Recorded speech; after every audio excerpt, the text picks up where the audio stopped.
My name's Ryan Nienhuis. I'm a senior staff product manager for Databricks. I'll be presenting today with Allison Wang, who's an engineer on the Apache Spark team. Very excited to talk to you today about the new Python data source API. And hopefully my voice isn't that loud. Thank you very much. All right.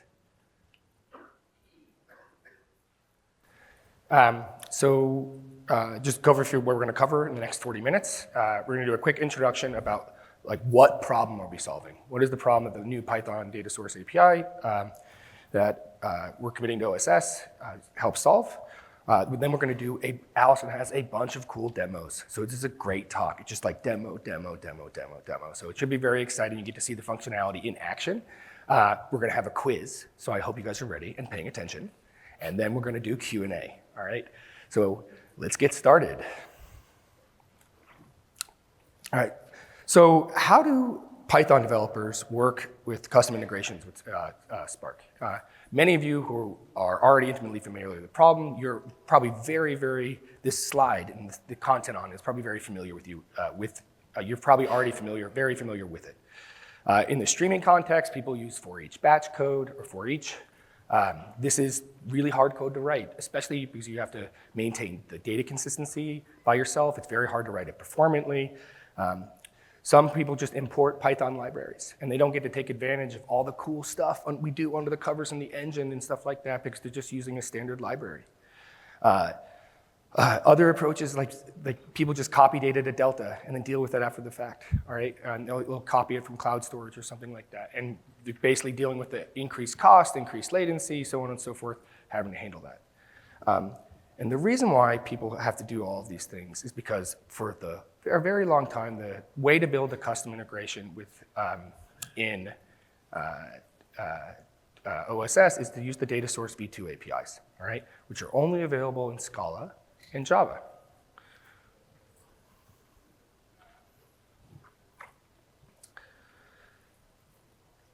Custom data sources have lots of advantages. So like when we talk, I'm a PM on the streaming team. One of the most common reasons for customers to use the for each batch in the streaming context, for example, is to just write out to a custom source because it's nice and easy, all right? Or supposedly easy until you run into problems. And the thing is that custom data sources, building them using the data source v2 APIs and APIs we're going to talk about too, have lots of advantages. So end users can use it like a built-in integration. You build it once, say, to write to your own enterprise API or a specific database that your team is using, and they can reuse it across different jobs. You can rely on awesome functionality that we have, like push-down filters and things like that, which it's very hard to get access to that stuff when you're using just a simple Python library or using for each batch. And finally, they can be custom packaged and pip installed. So very simple way for your developer to I need a new integration. I just pip install it in a notebook. I have access to this new custom data source. Not everyone has to rebuild the same exact code to integrate to their things where we don't have it supported. Uh-oh.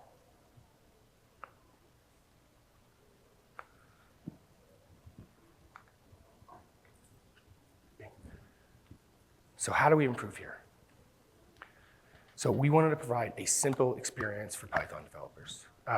The data source v2 APIs are super powerful and flexible, but they're complicated to implement, right?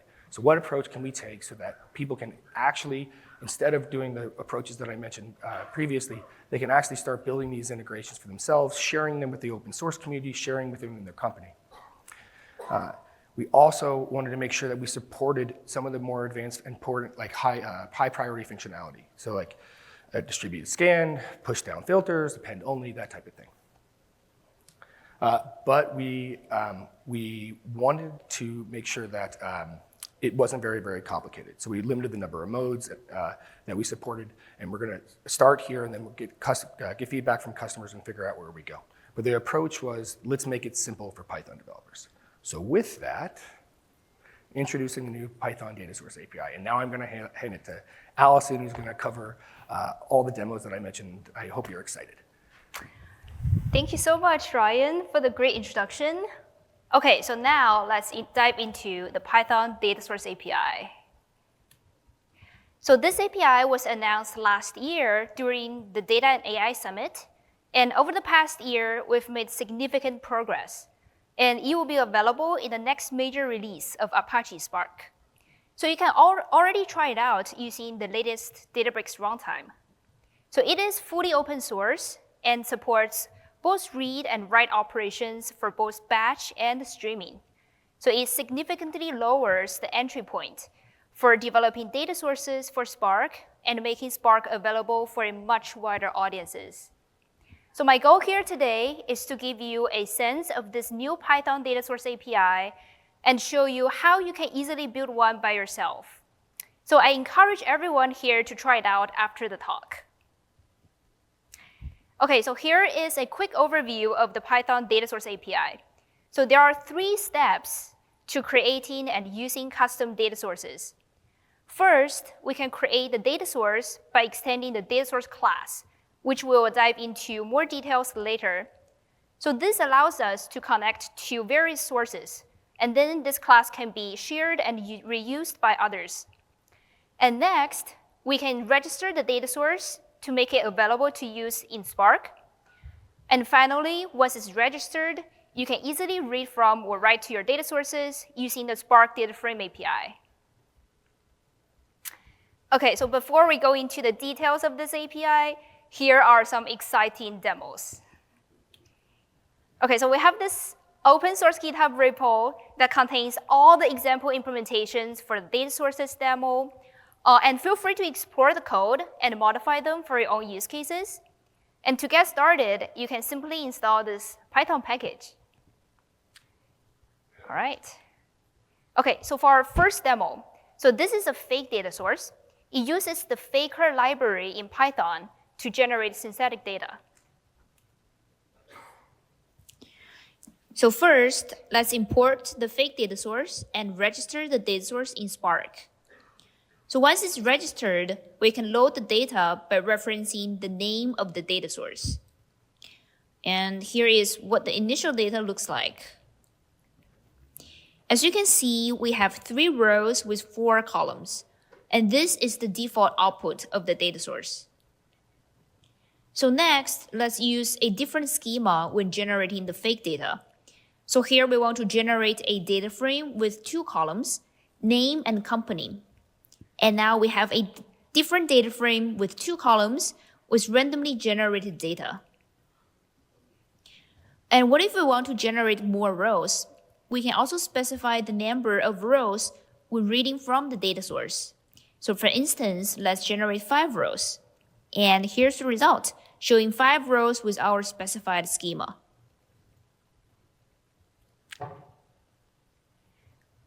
Great. Okay, so now let's jump into the next demo. So in this demo, we will show you some data sources that fetch data using REST APIs. Okay, so here we have this GitHub data source, which gets the pull request data from a GitHub repo. So first, let's register the data source. And then we can use the data source by its name GitHub to get the most recent pull request from the Apache Spark repo. So here is the data, and this is the default schema of the data source, and we can see the ID and the pull request titles. And we can also try a different repo, for instance, the Apache Iceberg GitHub repo. And here is the data. So these are the most recent pull requests from the Apache Iceberg GitHub repository. Okay, so next, what if we want to get some stock data into a Spark data frame? So we're using the Alpha Vantage API to get the stock data. And we get our API key, and we load the data source, and register it in Spark. And then we can use this data source to fetch the S&P 500 daily prices by passing in our API key and the ticker. So here's the data, and by default, it is getting the daily stock prices.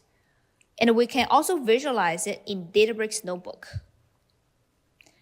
Okay, so what if we want to see a different frequency? So for instance, the weekly stock prices. We can also specify the frequency as a data source option when loading the data. And here we're getting the weekly time series. And we can also see a different visualization here. Okay, all right. So hopefully that gives you a sense of the data source API. And for our last demo, we're going to see a Python data source that fetches datasets from Hugging Face. Hugging Face datasets is a library of community-curated datasets for machine learning tasks. And here is how we can use the datasets library to download a dataset, Rotten Tomatoes. So here is what the dataset looks like. So it has 3 splits: train, validation, and test. We can see the first row of the training dataset, and it has 2 columns. So what if we want to load the Hugging Face dataset directly into a Spark data frame? We can just import the Hugging Face data source and register it in Spark. And then we can use the name of the data source, Hugging Face, to load a dataset. And here is trying to load the dataset, and it's using the datasets library to download the data. And by default, it is using the training datasets. And we can see here are the training datasets. And what if we want to load a different split? For instance, we want to load the testing dataset. And here we can specify that as a data source option, and it's trying to use the same process to download the data from Hugging Face. And here we have the testing dataset. Okay, now let's have some fun. Let's try a different dataset, the awesome ChatGPT prompts dataset, which is one of the most popular datasets on Hugging Face. So we can load this dataset, and you can see there are 2 columns, act and prompt. So why don't we try this prompt with DBRX, the large language model released by Databricks? So here we can try the first act, which is basically asking the model to act like a Linux terminal and generate the current working directory. And we can query the DBRX model using AI query, and here is the output. And we can also try it out with the Llama 3 model here. Awesome. Yeah, so as you can see that with the data source API, we can easily get data into Spark as a Spark data frame and quickly interact with the rest of the Databricks ecosystems. Okay, so now we've seen all the demos. It's time to dive into how to implement a data source. So here is a simple example of data source implementation.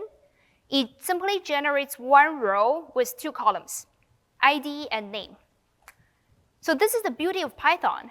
You can write a data source for Spark in less than 20 lines of code. And next, we can register the data source in Spark and load the data using its name, simple. So what exactly is the data source class? Great question. It is the base class for Python data source. And in the constructor of this data source class, we can see that there's an options parameter.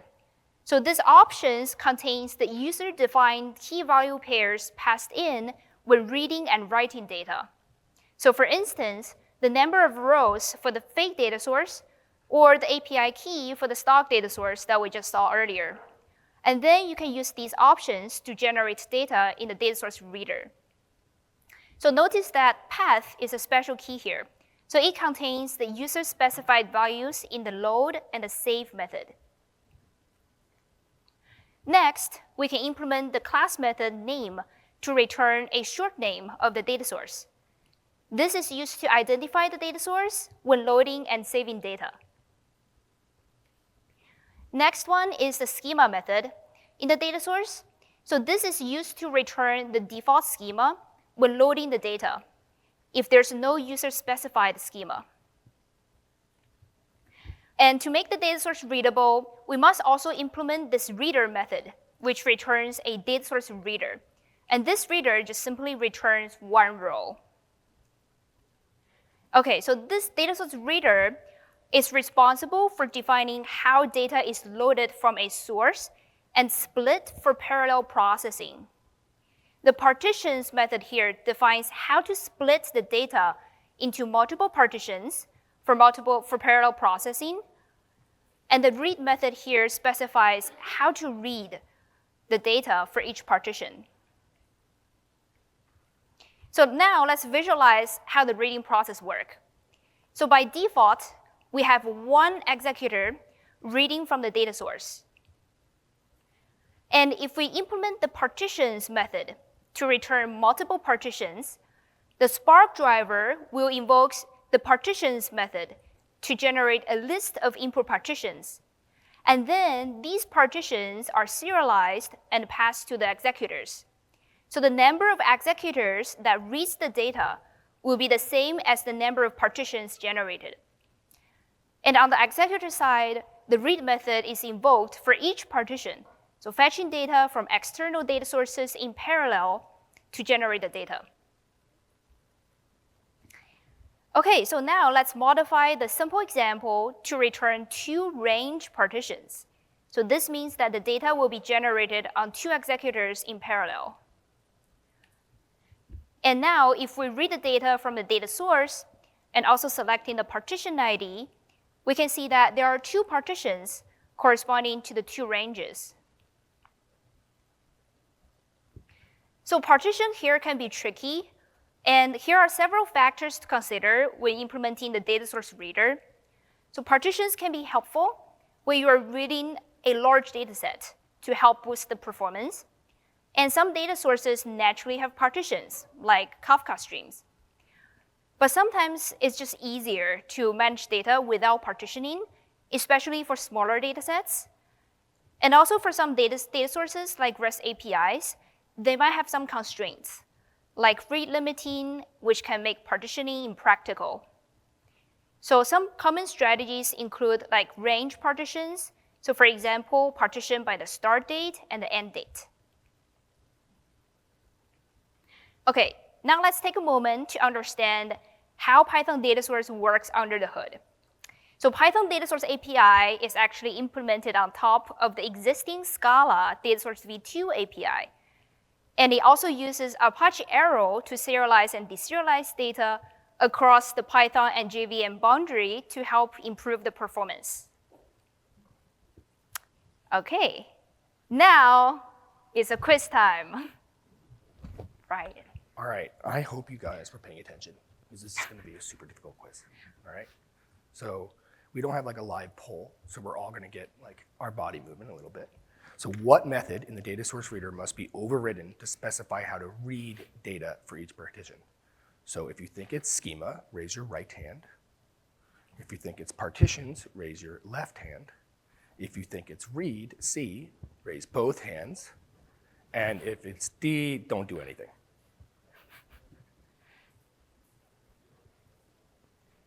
I'm seeing some right answers. Oh, We'll is see. D the right answer? All right, the answer is read. All right, question number 2. How do you register a custom data source class, simple data source in Spark? So we're gonna do the same thing, all right? Actually, let's mix it up, all right? If you think it's A, give me a thumbs up. All right, if you think it's B, give me a thumbs down. If you think it's C, give me 2 thumbs down. And if you think it's D, just smile or something. All right, the answer is B. Great.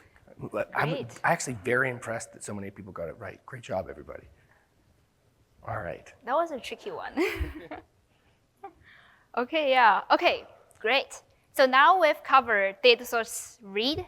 Now let's move to the other side of the equation, writing data. So again, let's modify the simple data source to make it writable. So to do this, we can implement the writer method, which returns an instance of the data source writer. So for example, this writer simply consumes all the rows from the input iterator, actually without writing them to any places, and it simply returns a writer commit message. And again, we can register the data source in Spark and write out a data frame with, for example, 2 partitions using this simple writable data source. Okay, now let's take a look at the data source writer. So compared to the reader, the writer is actually way more straightforward to understand. So imagine that you have a data frame with multiple partitions, and then the writer's job is just to write out all the rows in a given partition, and that's it. So you don't need to worry about the partitioning strategy. You just take all the rows and write it out. And the write method here just takes an iterator of input rows. So you can perform any initializations before processing these rows. And after writing the rows, you just return a writer commit message, which will be used by the commit and the abort method below. So the commit and abort method here just handles the transactional aspect of the write process. So the commit method finalizes the successful write operations, while the abort method is invoked if any of the write task fails. So here is a diagram to help you understand the process better. So the write process begins with the Spark driver. So the Spark driver generates the query plan for writing the data using a given data frame, and then it distributes the write tasks to the executors, and each executor receives an iterator of rows from a partition of the data frame. And then it invokes the write method of the data source and write all the rows to the external sinks. And if a write task is successfully completed, it sends a commit message back to the driver. And by default, this message is empty, but it can be also customized to include any necessary information that needs to be passed to the driver, so such as the output path of the written files or the number of rows written. And if all write tasks are successfully completed, the Spark driver will invoke the commit method that contains any user-defined logic to finalize the write process. So for instance, like the Parquet data source write, you can write this underscore success file to the output path. But if any of the write task fails, the Spark driver will invoke this abort method. And this method can contain any user-defined logic to handle the write failures, such as cleaning up any partial or inconsistent data that may have been written to the external sinks. Okay, now we've covered data source read and write. Now let's move on to streaming. So we won't dive into the details of the API here, but I do want to show you a cool demo for streaming. Remember the stock data source that rates the daily stock prices from Alpha Vantage API? I've modified this REST API data source to also support streaming. So we can register the data source and have the API key ready. So similar to reading from the batch data source, we can load from the streaming source by passing the name to the format clause, entering the API key, and loading the S&P 500 data. So for this demo, let's write the data into an in-memory table called stock data. We will trigger it every 5 seconds. Okay, now let's start the stream. The initial offset of the data source is June 3rd, 2024, and each microbatch will get 1 day of stock data. So now we can query the in-memory table to see the data. So here we get the initial data, and if we refresh it again, we see the stock data for the next day.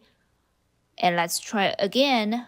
We will see the data coming in every 5 seconds.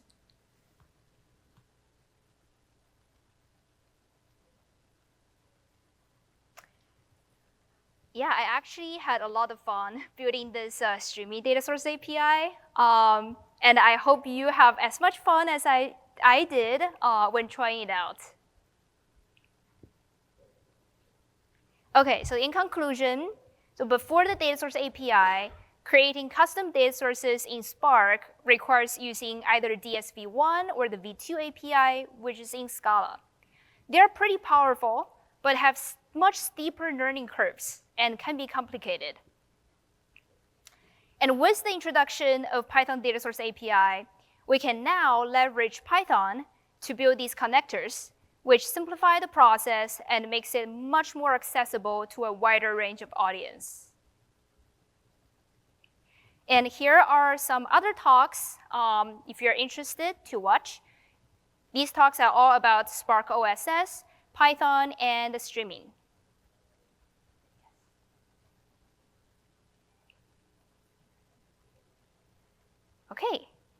Okay, so this might be the most demanding talk of the summit, but there are some take-home exercises for you to work on after this talk. So we will not have office hour today, but we encourage everyone to try it out and get some practical experience with this new data source API. Okay. All right, yeah.